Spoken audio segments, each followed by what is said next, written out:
If we were able to peel off your skin and leave the fascia behind, okay, it's like one continuous sweater over the whole body. You know, that's the fascia, that's the superficial layer of fascia.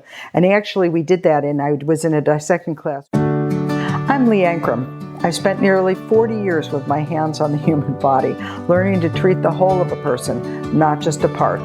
This is where I share what the body has taught me. This is The Body Knows. Welcome, Leigh Ankrum here. So let's talk about fascia today, which is a very big subject. Very big subject.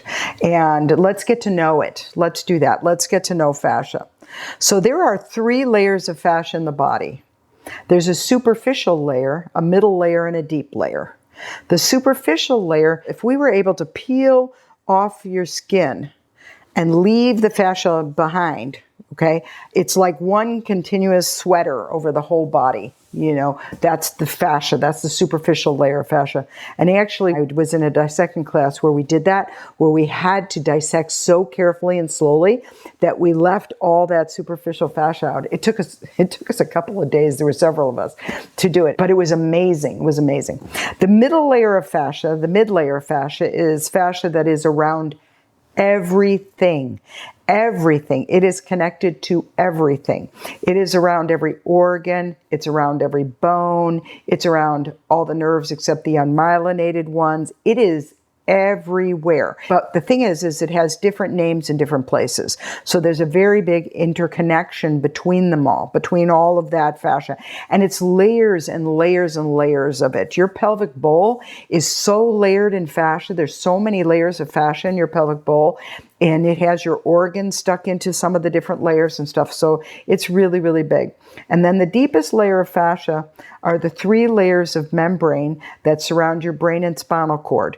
And they surround your brain, they anchor on the base of your head, this deep layer, and it goes down your spinal cord and attaches onto your sacrum and in your low back. And the deepest layer that's around your brain, like an intimate skin, goes all the way down and attaches to your tailbone. So, okay, fascia.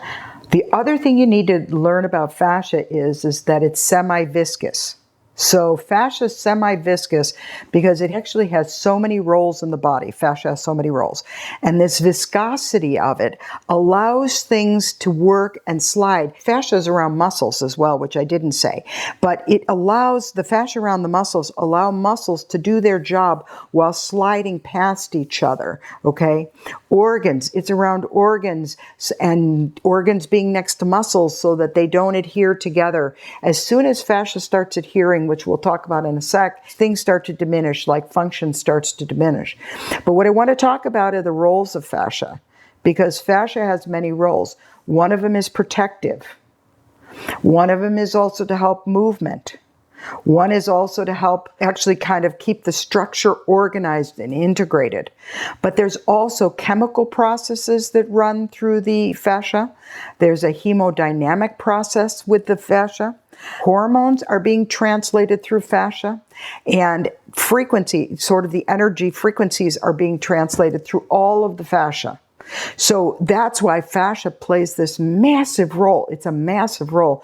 You know, I started out as a massage therapist and thinking that muscles were the end-all be-all. And it wasn't until when I began to learn about fascia that I began to have my eyes opened up and realize that fascia is actually so much bigger than muscles, you know, and in a huge kind of way. Fascia is so continuous in the body.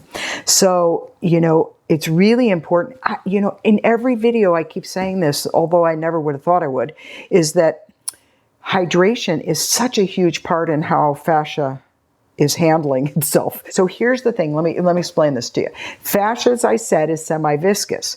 Well, what happens when you get fascia gets dehydrated is one example.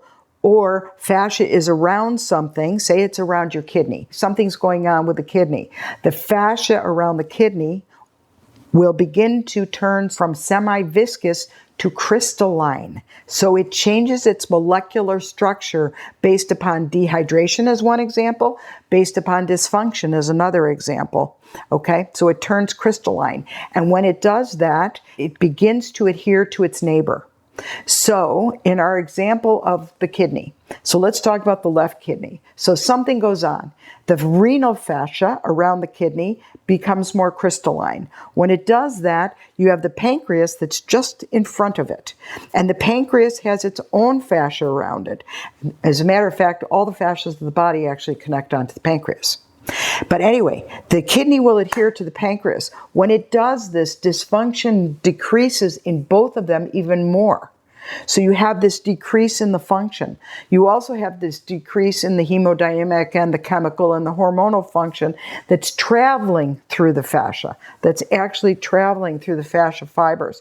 So, and if this goes on long enough, kidney, pancreas, it'll eventually, the stomach's in front of that, it'll eventually start to make the stomach actually adhere to it, and you'll get to a lower functioning of the stomach. The spleen is over here. It'll get the spleen. It'll get the respiratory diaphragm. It doesn't make a difference, or it doesn't, say, oh, you're an organ, I'll leave you alone. No, it starts to adhere to whoever its neighbor is, and that function decreases, and it sort of keeps expanding until A, somebody helps to separate and free the fascia, and B, whatever is causing it to happen gets resolved, whether it's the kidney or something like that. There's a resolution in there. So fascia is really huge, huge. And there's bodies of work based upon working on the fascias and stuff like that. I'm one that likes to work whatever system it is, and the fascia is one system of the body. And I think it's so imperative for people to understand how big a system it actually is.